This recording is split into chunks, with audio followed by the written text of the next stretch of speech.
Most people spend their entire lives looking for happiness as if it were hidden somewhere in the future. They believe they'll finally be happy after they get the promotion, buy their dream house, find the perfect partner, or become successful enough to impress everyone around them. Yet history tells us something very different. Many kings lived in misery. Many wealthy people died dissatisfied. Many famous individuals secretly battled emptiness despite possessing everything society celebrates. Meanwhile, some of history's wisest philosophers owned almost nothing, yet walked through life with extraordinary peace. Why? Because they discovered a powerful truth. Happiness is not something you find. It is something you cultivate internally. If you wish to become happier every day, not occasionally, not only when life is easy, but consistently, then these timeless Stoic practices can transform the way you experience every single day. But the question is, how do we make ourselves happy every day? Step 1. Stop waiting for life to become perfect. The greatest obstacle to happiness is not suffering itself. It is the belief that happiness must wait until suffering disappears. Many people unknowingly postpone their joy. They tell themselves, "I'll be happy when I get a better job, when I earn more money, when I find the right partner, when I buy my dream house, when people finally appreciate me." At first, these thoughts seem harmless. After all, it's natural to have goals and dreams, but over time, this way of thinking becomes a prison. People become so obsessed with reaching the next destination that they forget to experience the life unfolding before them. They sacrifice today's peace for tomorrow's promise, only to discover that tomorrow never truly arrives. Modern psychology calls this the hedonic treadmill. Learn to focus on today's actions rather than tomorrow's rewards. Do your work with excellence. Love the people around you.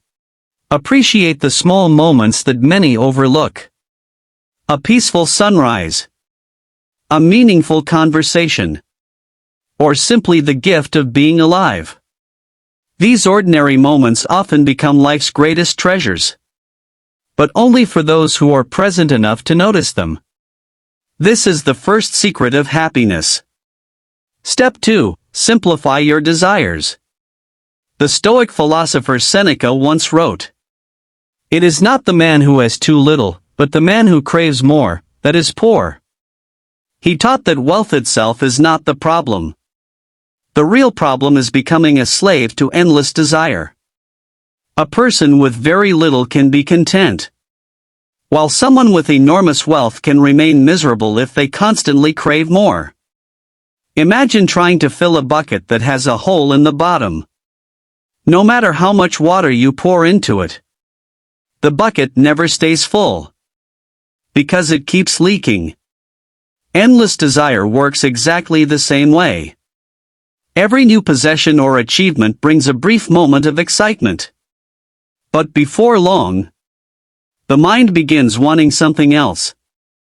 Happiness leaks away, because contentment was never allowed to settle.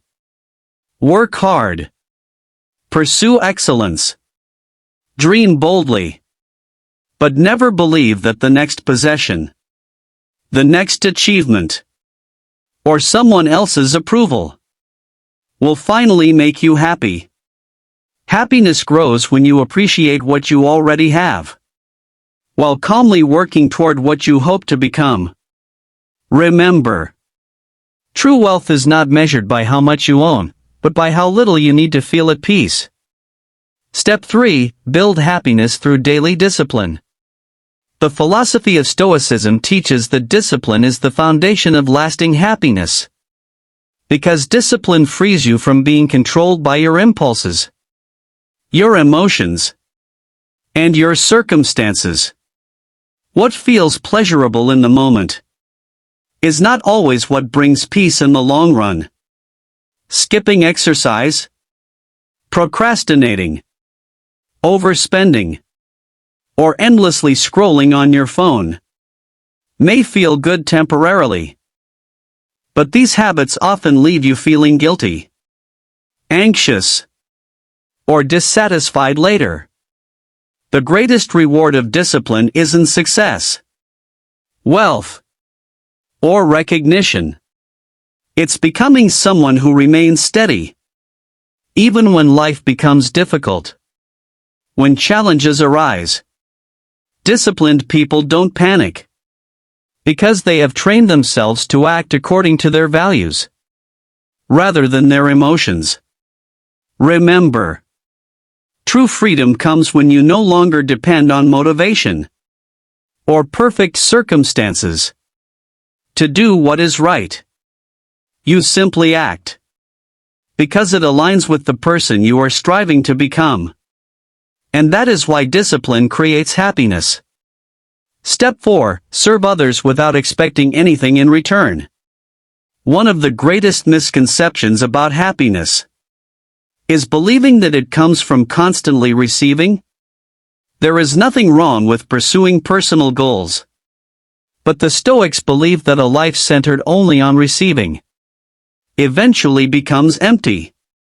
Instead, they encouraged us to ask a different question. How can I make someone else's life a little better today?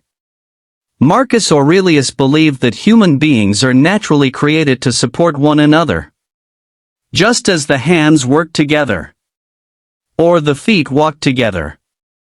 Helping others wasn't merely a kind gesture.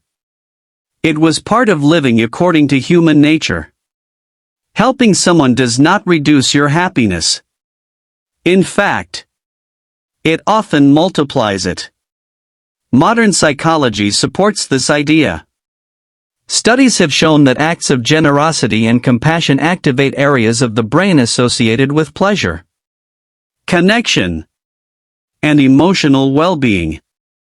This is sometimes called the helper's high.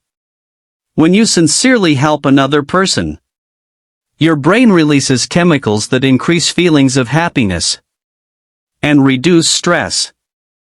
Remember, the happiest people are often not those who have the most, but those who give the most of themselves, with wisdom, without attachment, and without expecting anything in return. Because true happiness is not found in what you receive. It is found in who you become.